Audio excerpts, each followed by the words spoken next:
Hello साथीहरू, आज यहाँ चाहिँ के हुँदैछ भने हाम्रो जेठो दाई पनि दमनदेखि आउनुभएको कि अनि मेरो अंश म देखाउँछु भन्दै हुनुहुन्छ। यहाँ त्यही पनि रुखमा चढेर अरे यहाँ आउनु त यता अगाडि ल्याउ त।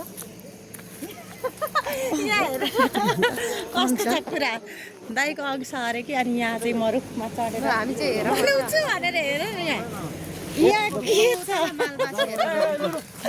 यहाँ हेर्नु न के हुँदैन हेर्नु न यहाँ चाहिँ यहाँ हेर्नु न यस्तो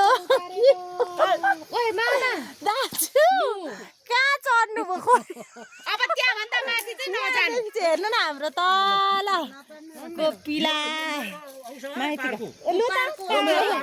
ठुलो मामाको अंशको रुख है यही मात्र हो। तपाईको अंशमा गरेको केही फरक हुन्छ त मामाको अंश अरे मामाको अंश अरे यो यही मात्र हो।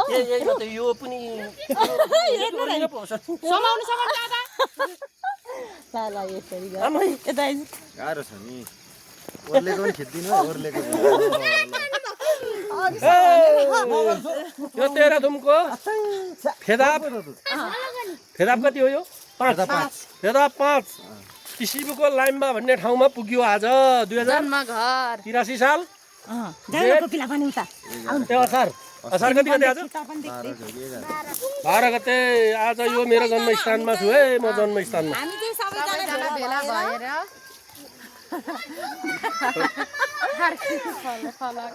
भयो बुइनी भान्जा भान्जीहरूसँग रमाइलो गर्दै यो मेरो जग्गा हो। यहाँ हाइवे रहेछ ल बाटो देखाउनु पर्छ हाइवे देखाउनु यस्तो छ जंगल लोकमार्ग लोकमार्ग अरे त्यो हैन त्यो मेरामा पनि साथ